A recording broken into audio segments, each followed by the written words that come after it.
evening, everyone. Welcome back to my channel, ASMaRt Therapy. My name is Ray, and this evening we're sort of having a return to form for this channel. I think actually my first video was of me sort of sharing, doing a old school show and tell video. It's for an ASMR for a Van Gogh coffee table art book that I have, and that's very dear to me. And I'm very happy to say that it was a very well received video, and I'm very grateful for all of you who have watched it many times over the years. And so I'd like to do another of those videos for you tonight on this live stream. Tonight we're going to be looking at this lovely coffee table edition of the exhibition that the Museum of Modern Art in New York City put on in 2003 and 2014, looking at a collection of American modern artists, largely from the first half of the 20th century. So I have this beautiful book, and we're going to be taking a little bit of a look at it tonight. I also read to you from the introduction written by its assistant curators to the collection, Kathy Curry and Esther Adler. So we have this really nice cover. I love this sort of beautiful attention to detail when museums put out their coffee table editions and their exhibition accompanying books, where it's just as beautiful as the artwork here.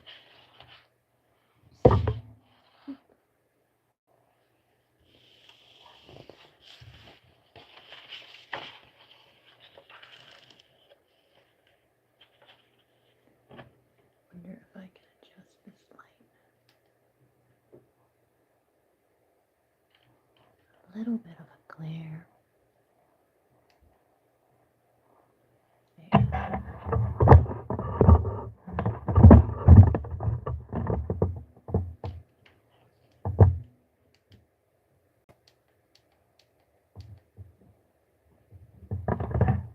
a little better.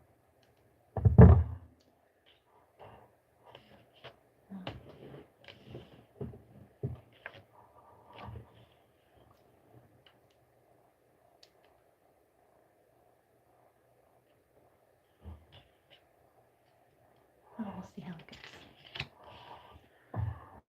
So on this first page, it's beautiful hopper painting. And of course, we dive right in. Just a tiny bit. I wish that the YouTube Live would let me put this into landscape view, but alas no. One of these days I will get a proper camera. But until then,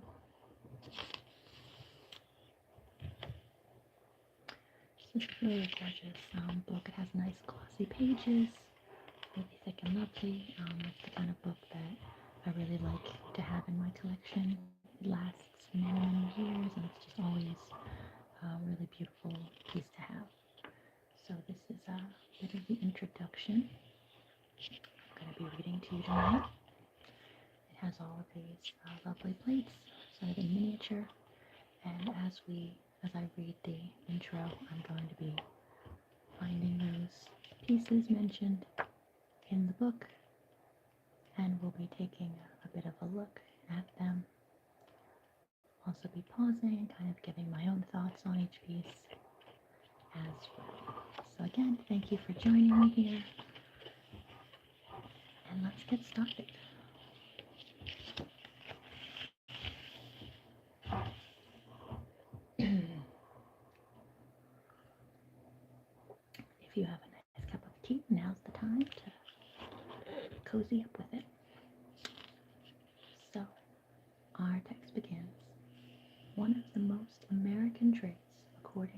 historian Lloyd Goodrich, is our urge to define what is American. Nowhere is this statement proven more conclusively than in the dialogue around American art for the first half of the 20th century, when curators and critics, artists and art audiences, both in the US and abroad, championed the Americanness of the art produced in this country, some shared quality that made the art distinct from that of Europe and the other nations, all the other continents.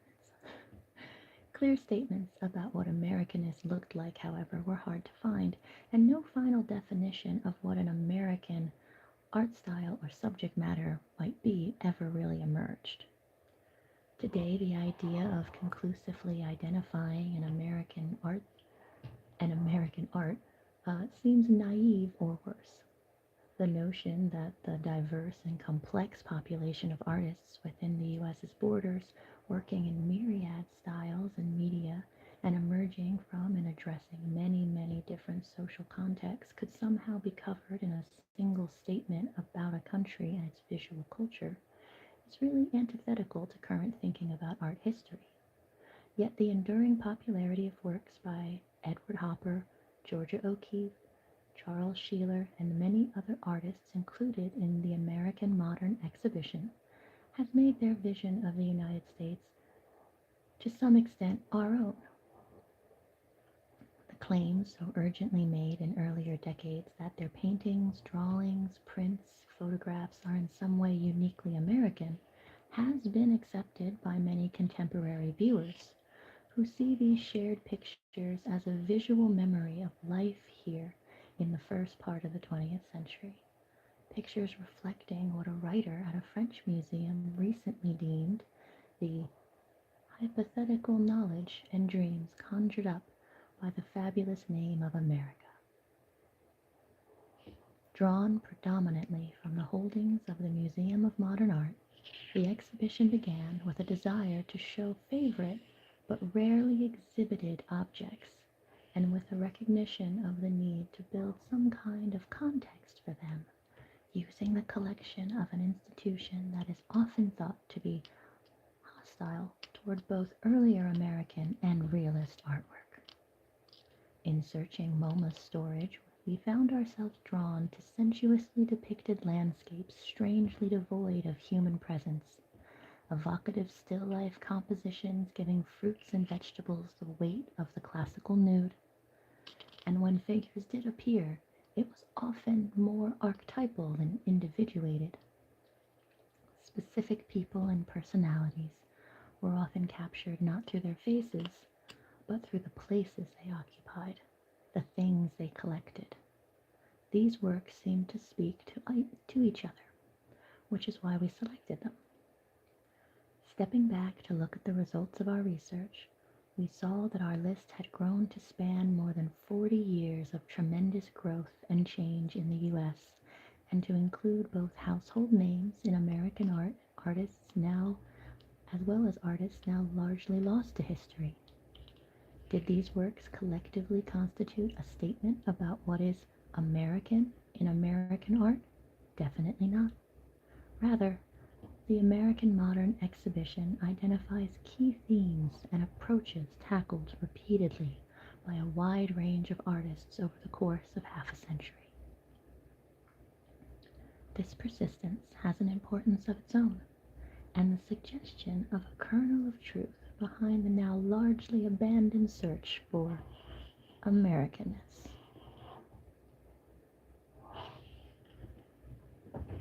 Our first work here is Edward Hopper's House by the Railroad.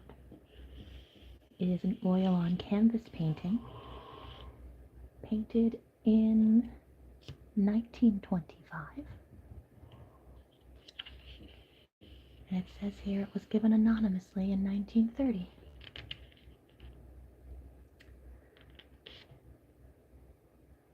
Edward Hopper's House by the Railroad, in addition to being considered one of the first works in the artist's mature style, was also the first painting to enter MoMA's collection in 1930, and hence a natural starting point for the American Modern Exhibition. The image of a Victorian manse cropped by the harsh horizontal of a railway track has been read as a recognition of a modern America leaving its cluttered past behind, and also as expressing a wistful longing for a quieter landscape, one undivided by the paths of ceaselessly moving trains. Hopper seems to not have weighed in on either side.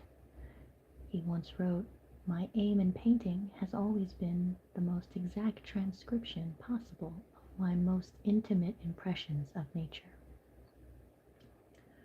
But House by the Railroad identifies a key theme explored by the artists in American modern: the clash between the urbane realities of a rapidly modernizing society and a nostalgia for an idealized American countryside.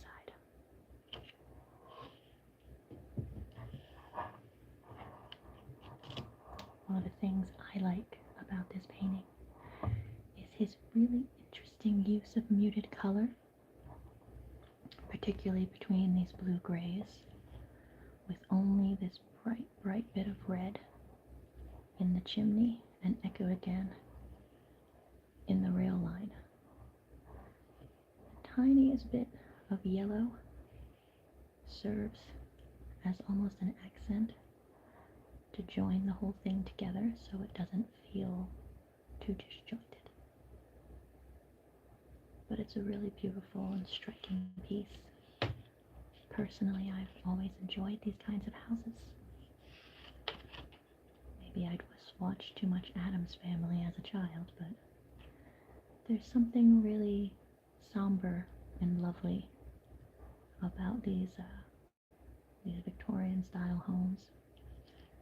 You don't see too many of them still standing, but the ones that are lucky enough to have been cared for through the centuries, they're quite stunning, striking.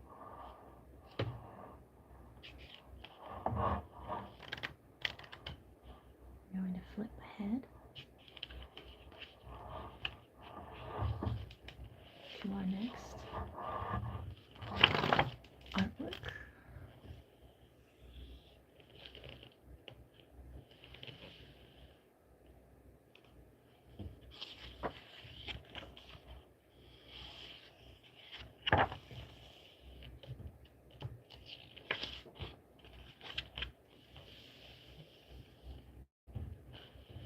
And continue reading for you all.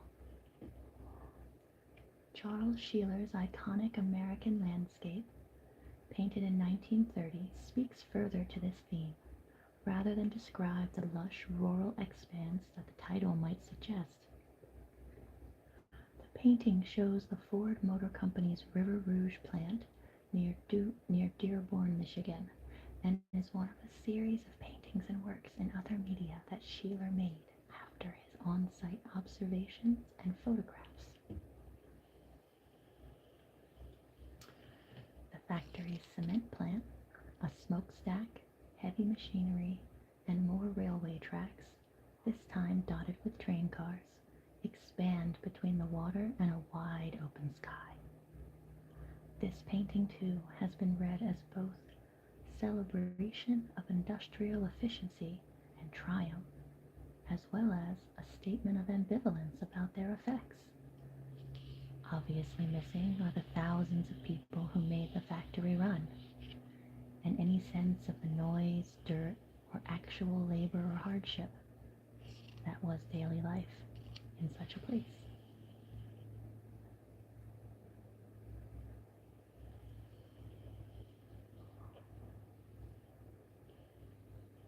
I'll admit I have not made a great study of Sheeler's work.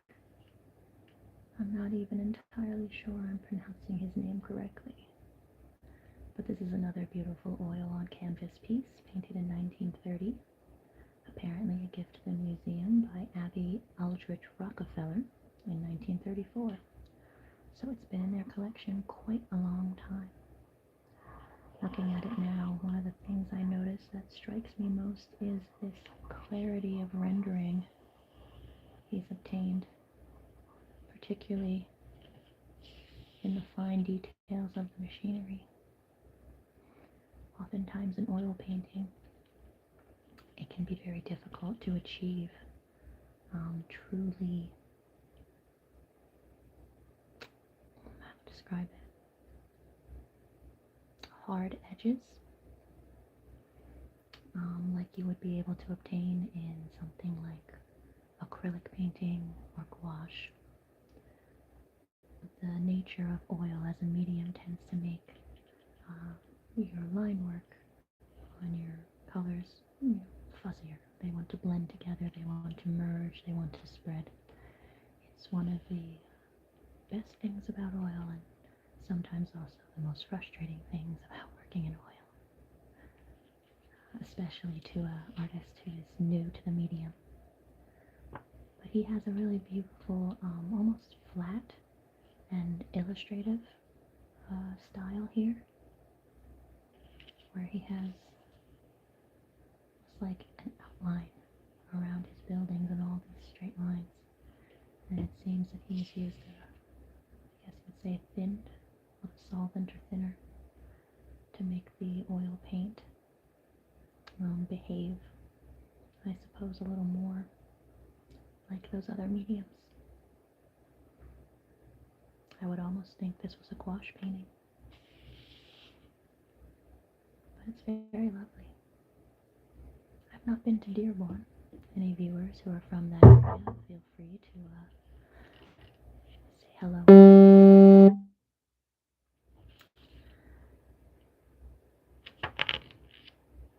It's a very beautiful painting. Very, very nice. If this factory is still here, I'd love to know. And I'd love to hear your take on perhaps what it looks like in reality versus in this more idealized vision of it from 1930. Now we're going to move on.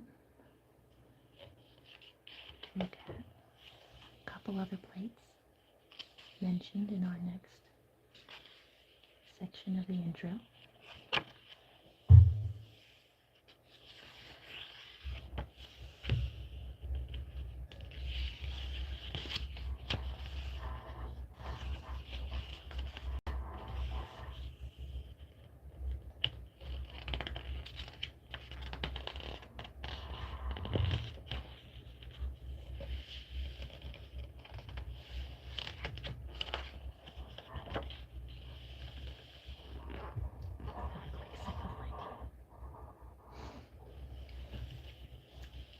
All right. Continuing on. This absence of the human figure is notable throughout, but is perhaps most apparent in the images of cities and industry.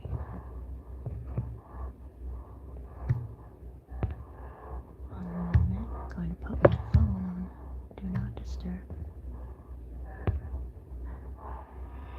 I don't care for the buzzing of my notifications. Where was I? Ah, yes, cities and industry.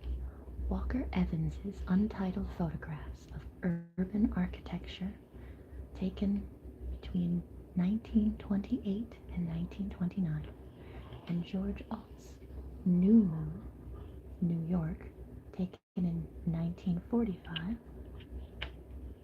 which I will show you here.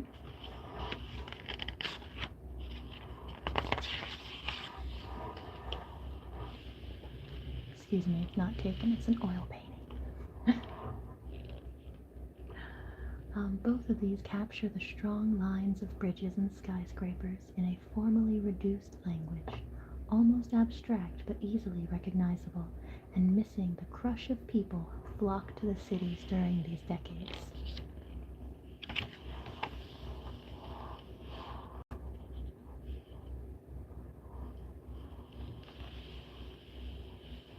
I know a lot of people like to write off photography as an art form. Surprising, I know. But there's always someone who has an opinion. But I find such things to be really striking and beautiful, particularly from the 19th and early 20th century. These gelatin silver prints, really, really gorgeous. Apparently, they were all a gift from a Dr. Iago Galston in 1977. So that's nice. Similar to this George Alt painting, 1945, was a gift of Mr. and Mrs. Leslie Alt. So a family donation. That's always nice to see. The family of an artist who donates their work to the museums.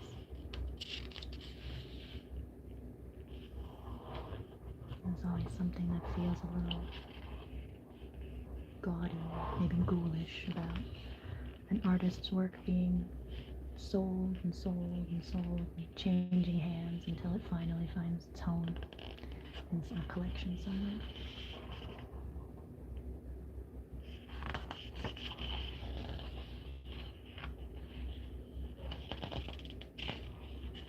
Alright, moving on. Some other nice pictures we have here.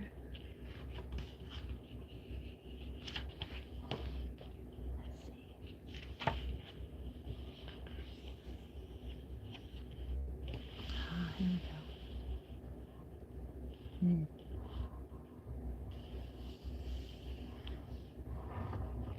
The intro reads, even three from the group of paintings selected from Jacob Lawrence's 60-panel masterwork, The Migration Series, painted between 1940 and 1941, which specifically documents the massive move of African Americans from the rural South to the urban North, are void of the very figures they document.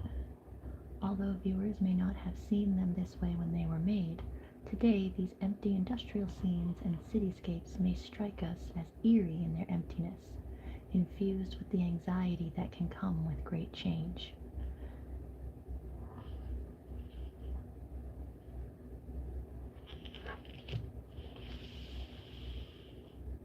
I do like Lawrence's work. These are casein tempera on hardboard. If you're unfamiliar, casein is one of the oldest painting mediums in existence. Its binder is a milk protein base.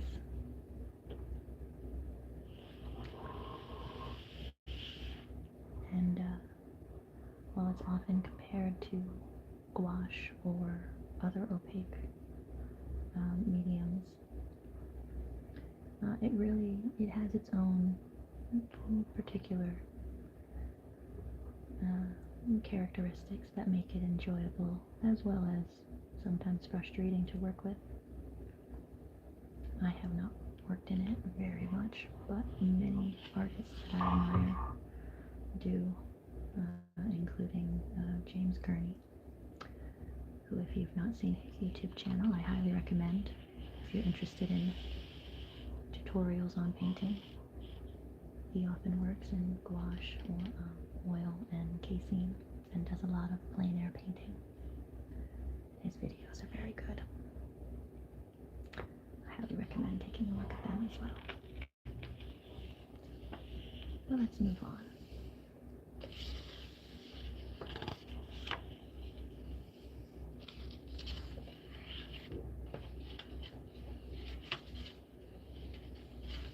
Returning but forward.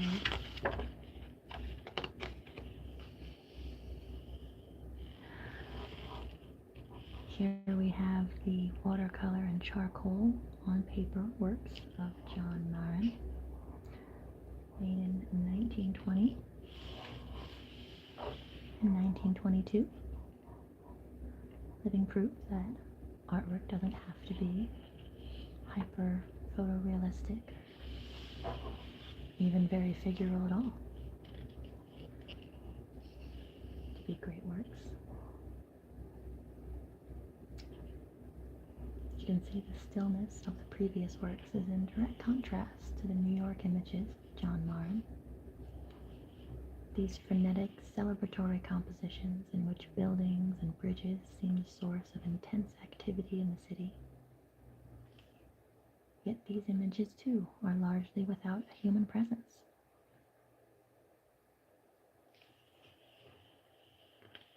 Only minor,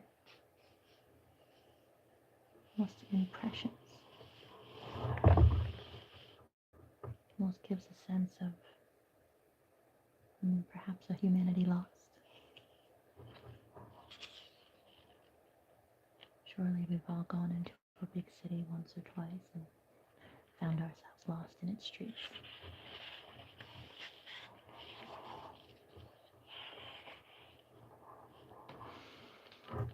Continuing on, similarly, it is the land and the structures of the American countryside that feature most prominently in the rural landscapes included in the American modern, where the views of city streets and factory chimneys often take the long view. The rural buildings are often seen in relatively close proximity. Looking back,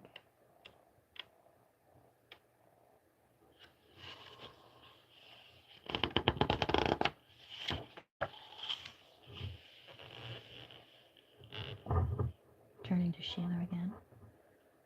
Sheeler's White Barn, Bucks County, PA, painted between 1914 and 1917. Excuse me, not painted. He was a photographer. Photographed between 1914 and 1917. Is a photograph shot from so near to the barn wall that it conveys no sense of the overall structure, while the barn, in Bucks County Barn,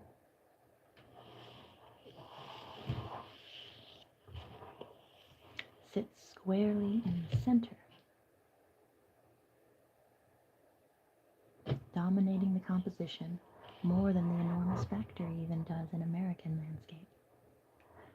Despite the chickens scattered about, the barn's clean, balanced lines link it with the manufactured perfection of the Ford plant.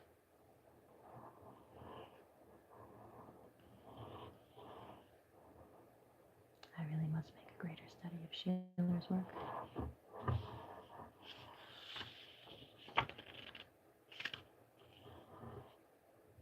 I like this immensely as well. Oil on composition board. Another gift of the Rockefeller family from 1935. Painted in 1932. I grew up not too far from Bucks County. My mother's family still largely lives a little south of there in Delaware County, Pennsylvania. A little bit more urban.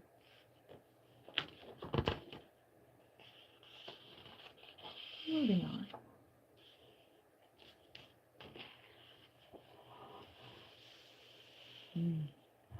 This is a nice one. Georgia O'Keeffe's farmhouse window and door, painted in 1929, shows none of the wood grain or wear of Paul Strand's window image, Red River, Ghost Town, New Mexico.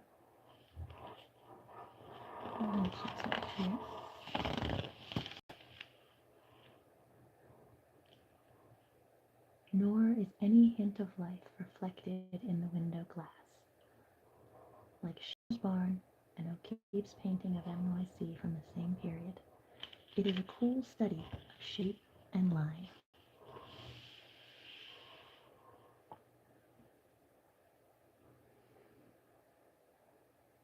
Again, very impressive use of oils. Get those nice hard edges, clear and distinct. It almost blurs the border between, is it a photograph? Is it a painting? Oh, it looks like we have some people joining us. Hello. Welcome. Oh. I'm very happy to all people who find their way to art. No matter what background we come from, no matter what life we live, no matter where we live. One of the most human things we can do, if not the most human thing we can do, is make art.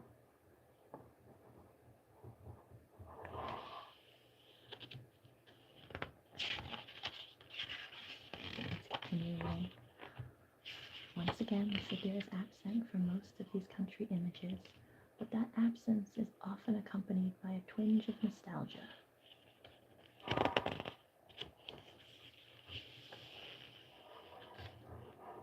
Nice piece. Ralph Steiner's American Rural Baroque, photographed 1930 with its lovely empty rocking chair on a porch, suggests to a contemporary viewer a simpler life and time. The image, along with several others by Steiner, was famously included in a 1930 article in the magazine Fortune titled Vanishing Backyards, together with photographs that documented not the new America, its skyscrapers, airplanes, its dynamos, but rather the America which remains unregenerate, its back porches and backyards, its ugliness and waste. While the tone of the article is hostile to these ugly and unregenerate artifacts, suggesting that their vanishing is welcome, Steiner's images clearly communicate what will be lost. I think there's some truth in that. The lighting in this one particularly. Sometimes I feel like modern color photography fails to really capture the same expressive tone variance that classic black and white photography has. So the difference between watching an old black and white movie by a director like Hitchcock, where the lighting is so carefully thought of and planned and really serves to enhance the narrative rather than just light the scene.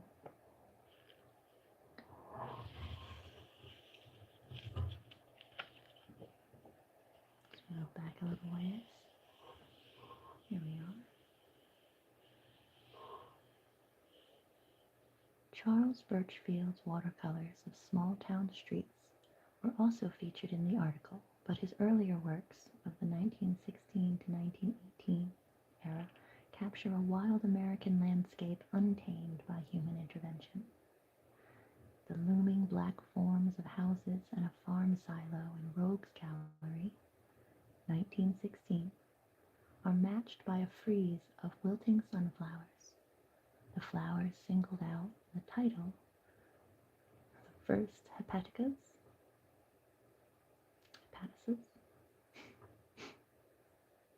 I'll be honest, I don't know how to pronounce that. I'll have to look it up later. But let's go find it.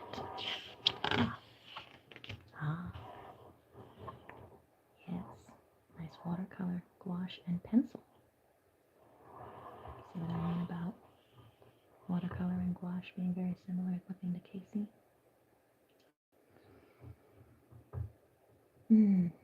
This piece captures a wild American landscape untamed by human intervention.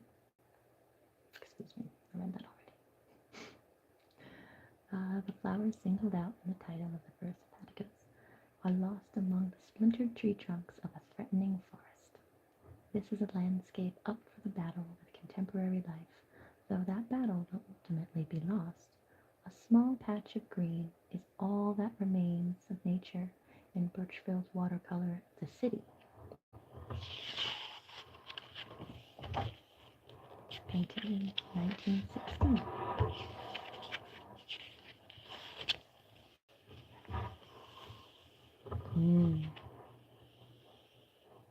That is a nice one. I do enjoy these soft watercolor washes. The gift of the Rockefeller family in 1935.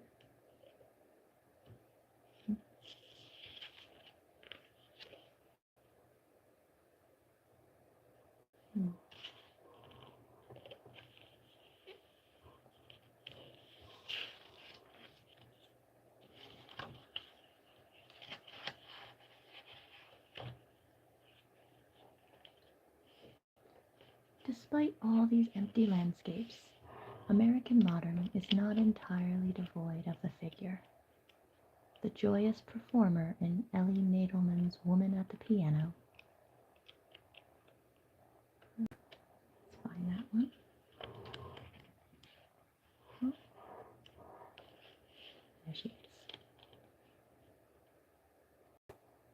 This is a wood carving, stained and painted, 1920, 1924,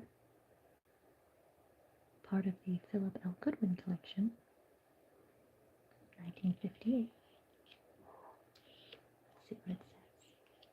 Woman at the piano suggests a soundtrack for the upbeat parties of her era. Perhaps even too upbeat, judging by the behavior of the patrons in Paul Cadmus's Greenwich Village cafeteria.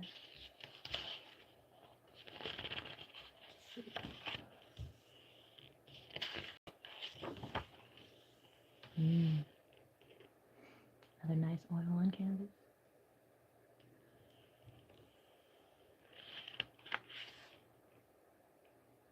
In 1934. It certainly is very lively.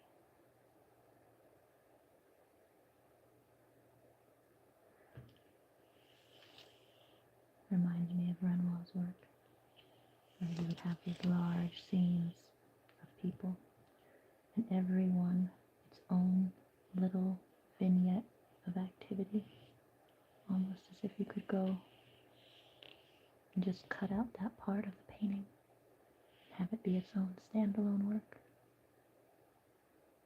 I enjoy portraiture quite a bit, even more so scenes that keep you coming back to admire the works. Let's see here.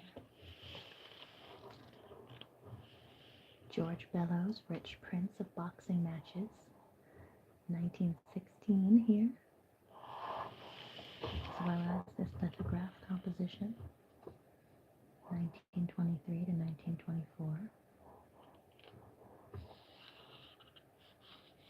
These boxing matches also suggest the noise and liveliness of the people conspicuously absent from the pictures of cities. These images, however, are the exception, though the stillness of the urban scenes pervades even Ben Shah's image of a New York handball court. Let's see that one.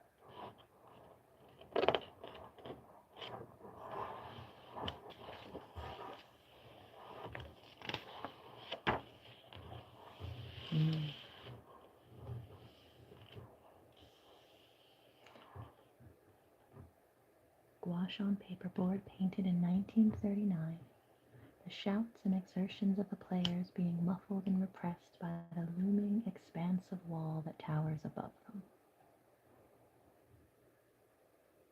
It is a very large wall.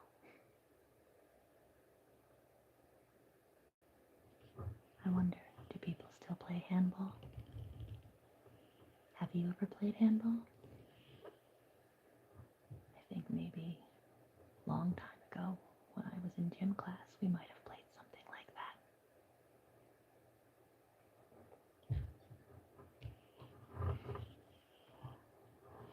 It's always interesting what games and activities last the sort of test of time, and which ones fade away. Let's see.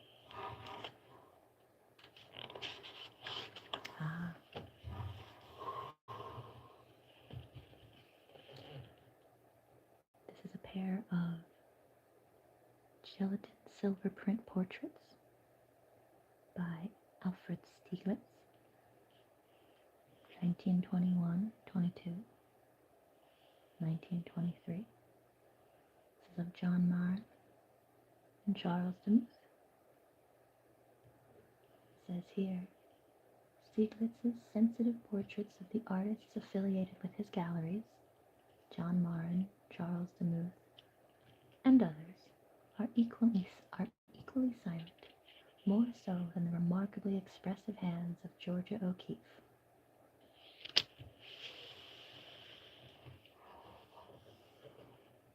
O'Keeffe, of course, was Stieglitz's muse, life partner, and repeatedly his most compelling subject.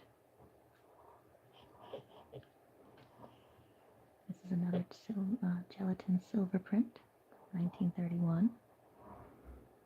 Georgia O'Keeffe's hands, titled Georgia O'Keeffe, Hands and Horse Skull. It would seem an odd thing for an artist to have, but you would be surprised how many of us are bone collectors, bottle collectors. I don't know a single artist who doesn't have at least one cabinet full of curiosities.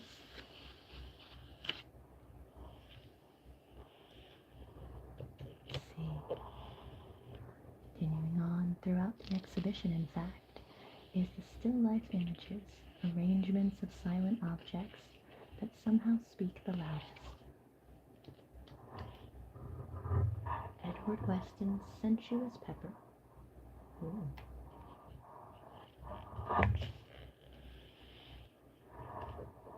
Oh, now that is a sensuous pepper.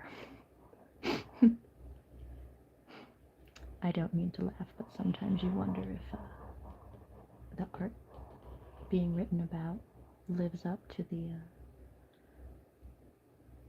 verbosity, I guess, of the language. This one does. I would definitely call this a sensuous pepper.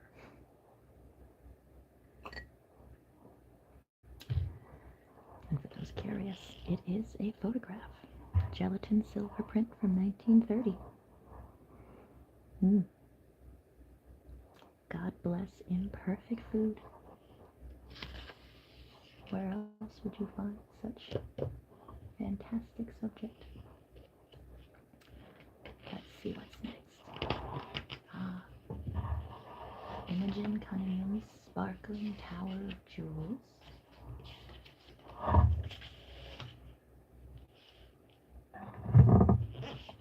That's Man Ray.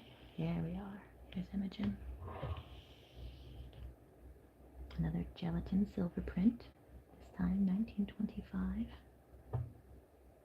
I'm not entirely sure. I guess it's the interior of a flower. Oh, that's nice. If you know what kind of flower this is, feel free to write it in the comments. I'm always interested to know that sort of thing. This was gifted to the museum in 1940 by Albert M. Bender. I always wonder how collectors come by their work. Whether they inherit it, buy it from the artist directly, find it in a thrift shop. What a find. Let's see our last one here. Our new friend Demuth. Charles Demuth's Eggplant and Tomatoes. Very ripe indeed. Watercolor on paper, 1926. He has a beautiful style for watercolors. I particularly like when artists let their watercolors have this really loose, almost impressionistic style. I feel watercolor always looks best when one sort of gives themselves over to the chaos that is the watercolor medium. They don't like to be bullied. Oil paints you can bully. Gouache you can bully, but watercolor, quite offended if you don't let it do its own thing. So it's always nice to see artists who lean into that and use it to their advantage. Let's see what they say about this. So the sensuous pepper, the tower of jewels, and the eggplant and tomatoes all have a presence that far exceeds the reality of their subject matter, providing visual proof for their contemporary, William Carlos Williams' famous phrase, "No ideas but in things."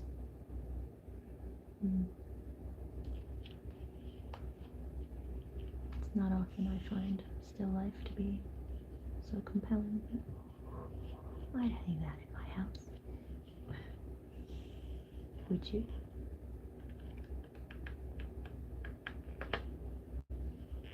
Let's see our next one.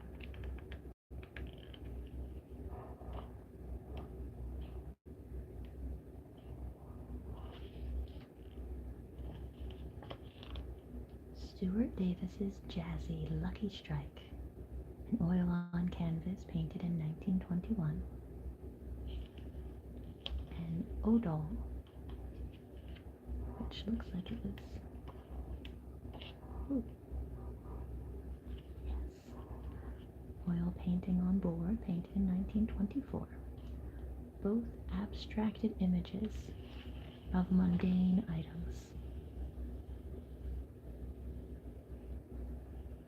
They voice the tremendous presence of advertising imagery and commercial culture in the lives of modern Americans, as, of course, do commercial photographs by Steiner and Paul Outerbridge. Which we'll look at in a minute. I do like these though. Again, getting those remarkably hard edges. Really lovely.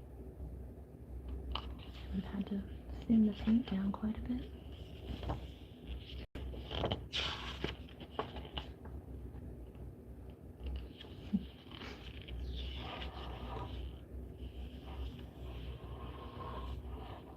This one speaks to not just the tremendous presence of advertising imagery, but also the tremendous presence of smoking in early 20th century America.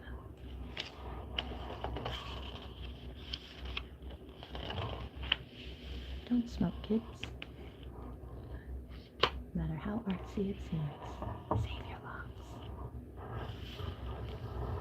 Now here are our commercial photographs. This one by Steiner, 8 o'clock coffee, a popular brand from that era. I wonder if they still make it. A gelatin silver print made in 1935. Now this one is a gift of the artist to the museum in 1970. That's nice. I do like this. I suppose nowadays this would be more like what you'd find, this is going to sound harsh, but maybe at like an IKEA.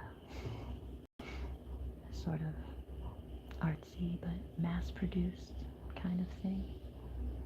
Of course, all of those works are largely taking inspiration from the OGs here. Let's continue. Here we have Paul Outerbridge's works, platinum prints, the HO box. Not even I'm old enough to know what that brand was for. Or here, looks like an Ide, perhaps Ida collar. Platinum print from 1923 and one from 1922. Oh, Ide style. It's funny to me, I remember that shirts didn't come with their own collars sewn in. They were in sort of a Henley style, and you would attach the collar and sort of tuck it underneath. Tremendously practical if you think about it. A time where people didn't have the means to have a large wardrobe. Sort of the 100-year-old equivalent to our transitional clothing, from work to after work. The more things change, the more they stay the same.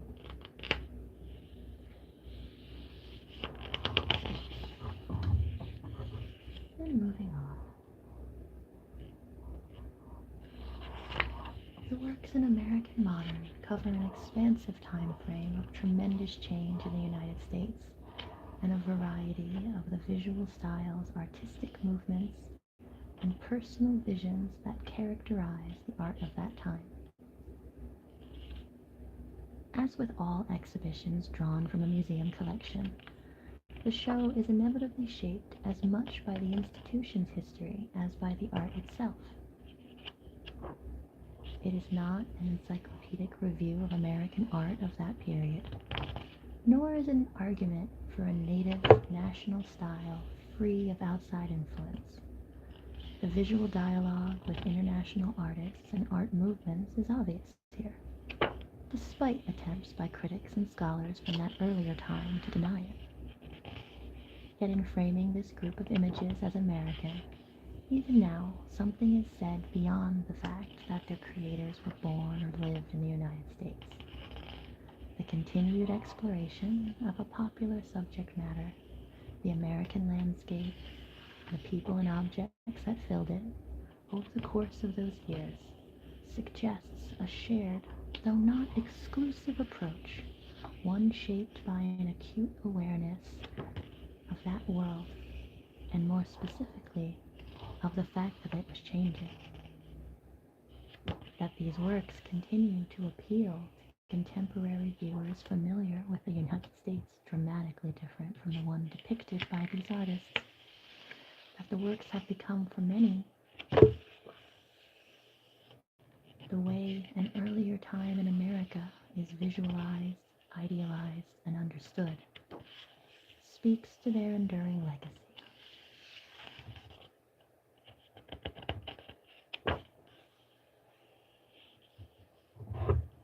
Going back to the art, I always really enjoy Georgia O'Keeffe's works. This one called Lake George, Coat and Red, painted oil on canvas in 1919, a gift of the Georgia O'Keeffe Foundation in 1995. I like this one a lot. Bright chromas, especially for that time.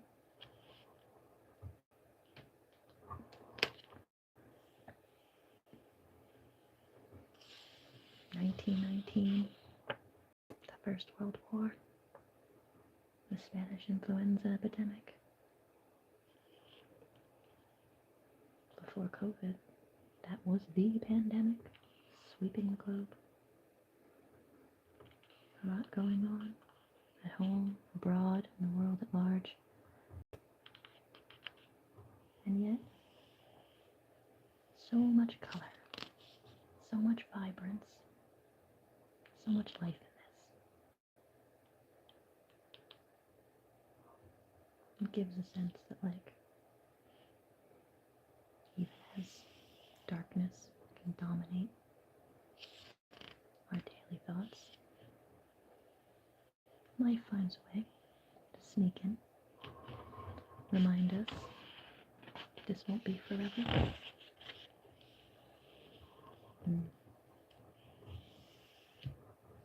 This one on the cover, Georgia O'Keeffe again, Evening Star number 3. Watercolor on paper, mounted on board, painted in 1917. I like this one a lot. Again, letting watercolors be watercolors, despite having this more controlled brushwork to create these shapes. You can see where she didn't fight against the little areas where the watercolor was a little too wet, creating these little cauliflowers, these little pockets of pigment, or these little sort of edges where the pigment got pushed out. Artwork doesn't have to be perfect to be beautiful. Oftentimes it's the imperfect that draws us to it.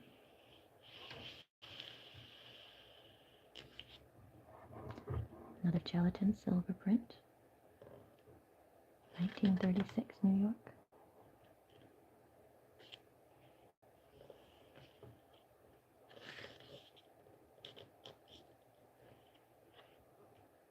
One imagines the photograph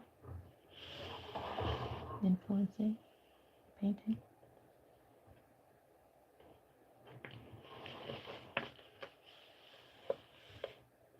Nice thing about paintings from that era is you get some sense of the colors of that time based on what the artist chose.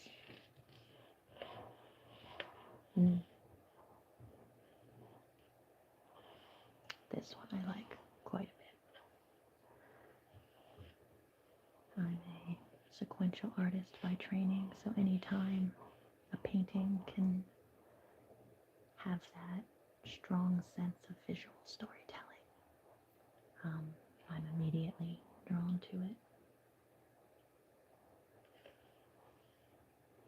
This one by Martin Lewis, The Glow of the City, 1929, really speaks to that.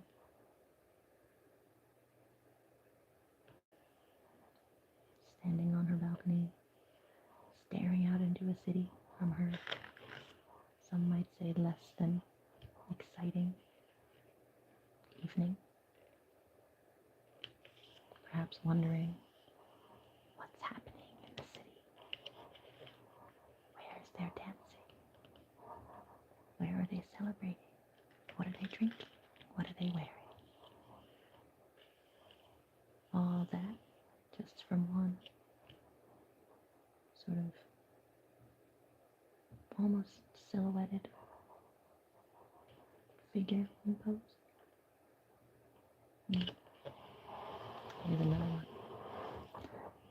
Edward Hopper, Night Shadows. An etching plate, 1921, for the gift of Rockefeller, Abby Rockefeller. This one I like a lot. I don't know if any of you remember the Batman animated series by Bruce Timm, but that animation style, the art direction, is very, very strongly modeled off of 1930s noir styles and Art Deco, and this sort of dramatic angles and long shadows, this high contrast, chiaroscuro, between the light and the dark. Again, great for visual storytelling. You really get a sense of something ominous happening as we look down upon this figure. Perhaps we're the ominous thing happening. Or perhaps we're simply a voyeur, unaware of our intrusion as we look out our window. As perhaps Hopper himself was.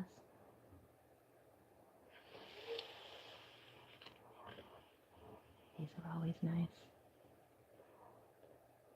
Anytime there's a photograph that includes those sort of simple, everyday items that were commonplace 100 years ago, and now most of us couldn't even tell you what they were or what they were for.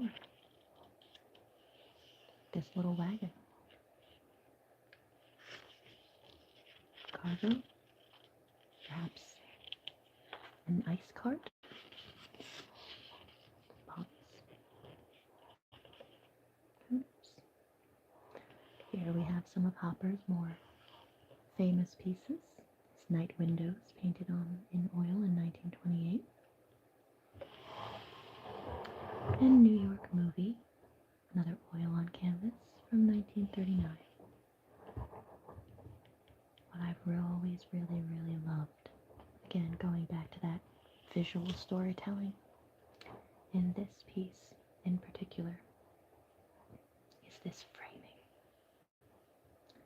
We have the interior world of the cinema, with its patrons, however few there may be, staring intently at a silver screen, all sort of contained in its own little magical vignette. And then just outside of it, literally just beyond this little handrail, is an usher, or some other sort of cinema attendant in her uniform and her heels, her feet probably aching, likely either midway or towards the end of a long shift, leaning against a wall and thinking some unknown thing to herself. Perhaps she doesn't like the movie, perhaps she's seen it a million times,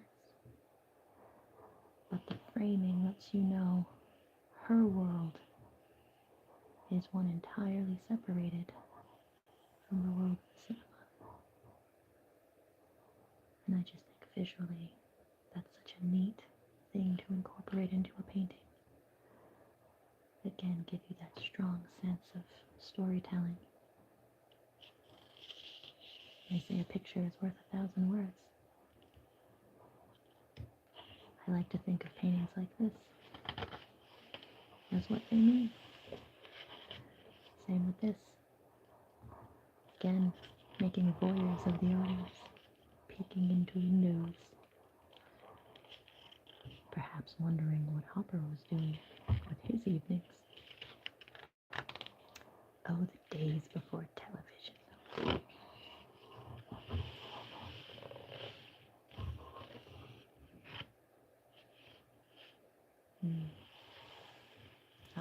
Another Hopper piece, an interior this time. Mrs. Acorn's Parlor, 1926, watercolor and pencil on paper.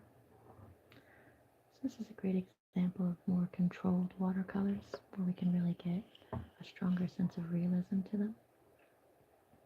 And it's very, very well done, very lovely. This sort of thing, it takes a lot of skill, particularly to get these deep, deep tones and the richness of color. Knowing how to layer the colors so that they don't bleed into one another unintentionally. Very, very beautiful. And again, this is one of those paintings where we see a lot of items that some we may recognize and some we may not. This looks like a piano. Whether it is, I think it must be. Though I've not seen pianos like this for quite some time. It's an oil lamp, perhaps?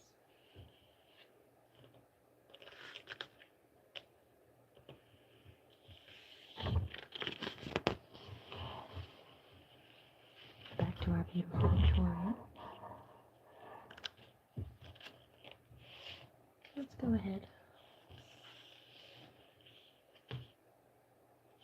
This nice Jacob Lawrence painting. This one is called The Labor Agent Who Had Been Sent South by Northern Industry Was a Very Familiar Person in the Negro Counties.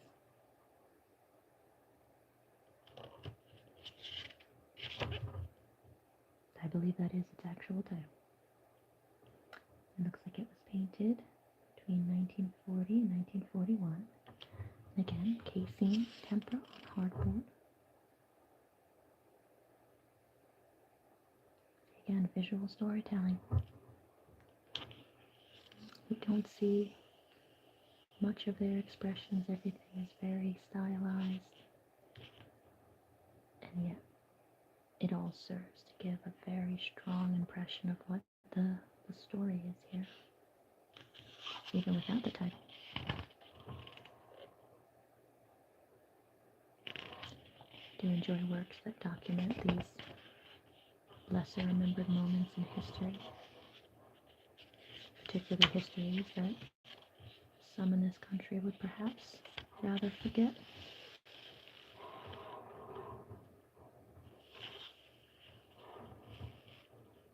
Well, fortunately, we have art to sing the songs that others would rather not. And these beautiful works here. This one is titled The Railroad Stations in the South Were Crowded with People Leaving for the North. This one, they arrived in great numbers into Chicago, the gateway of the West.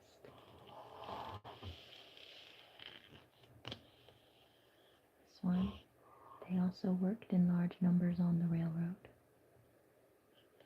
This one, industries attempted to board their labor in quarters that were oftentimes very unhealthy, and labor camps were numerous.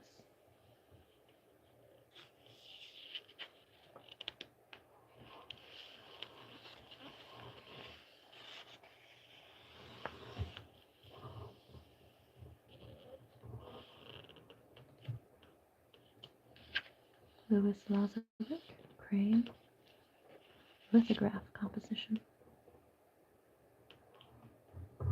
days before Photoshop.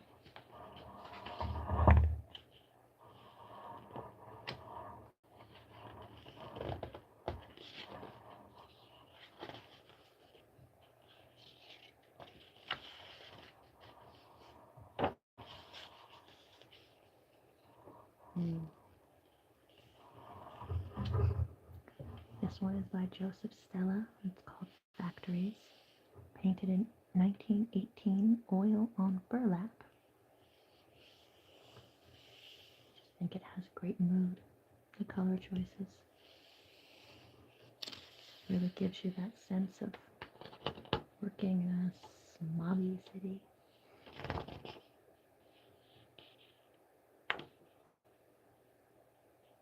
Very Peaky Blinders, perhaps.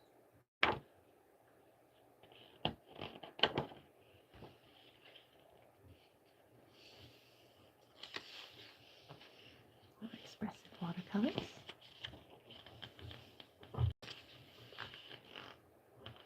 Oh, this one's more fun. Stuart Davis, The New York Waterfront, 1938, gouache on paper. Given anonymously in 1942.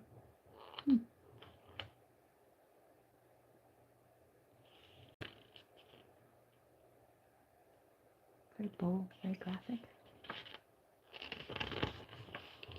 Again, it would be fun for those who live in New York. You might recognize some of the features here. Feel free to let us know whether they're still around, what's changed.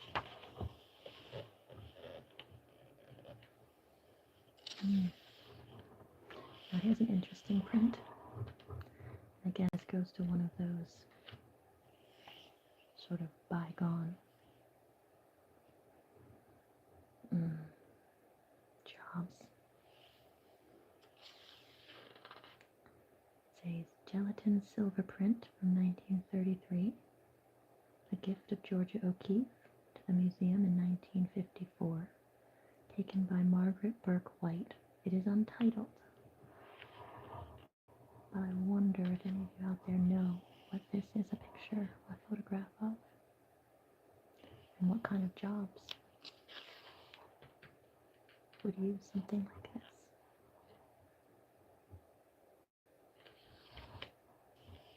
I had a great-great-grandmother who worked as a spooler and a reeler in a textile factory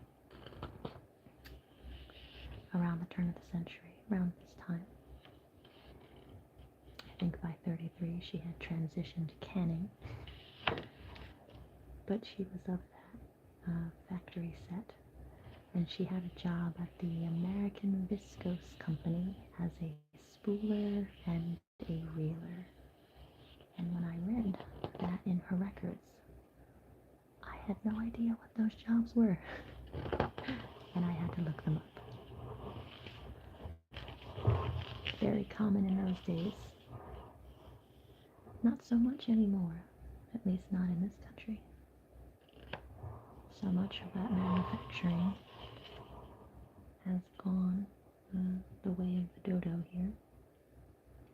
This is a nice piece from Preston Dickinson called Harlem River, 1926, oil on canvas, another gift from Abby Aldrich Rockefeller, 1935. She gave quite a bit of art to this museum. I wonder if perhaps she was one of the founding members.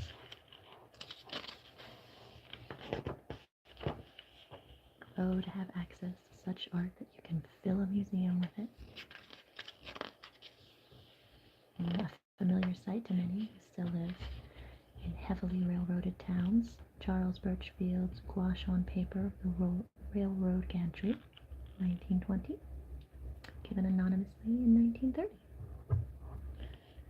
Sounds very nice. I particularly like how he's managed to get this sort of atmospheric perspective with the lighter tones, all the little houses in the background. Sort of vague and under-rendered, while we have this very, well, I say much more tight rendering of this little, I guess, utility shed in the foreground.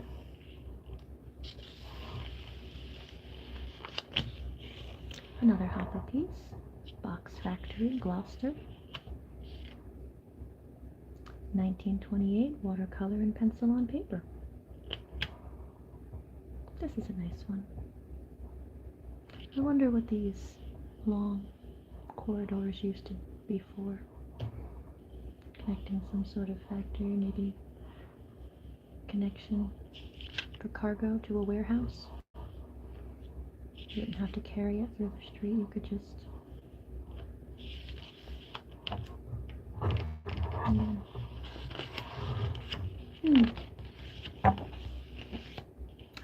Andrew Wyatt, Christie's World.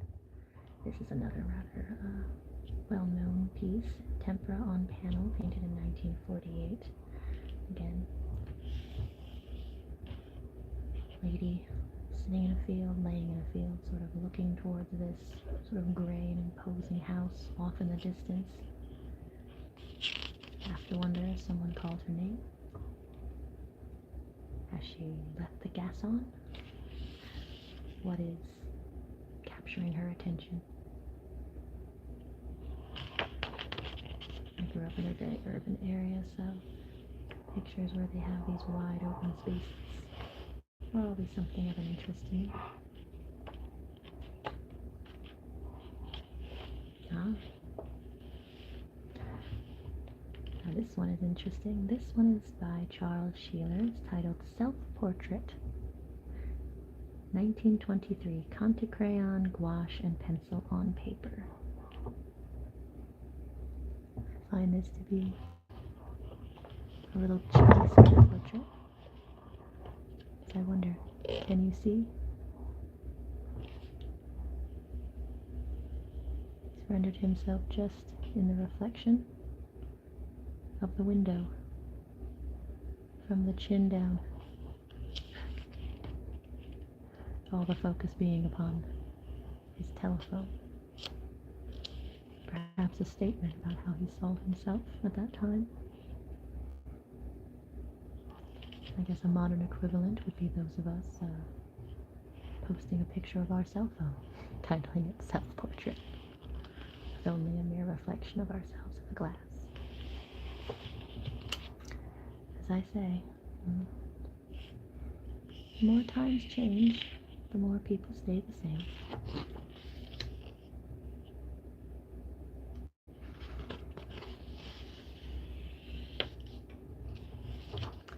And so as we finish up here, I hope you've enjoyed this little exploration into the exhibition. I hope you found it interesting, perhaps soothing. Those of you still awake, watching, thank you.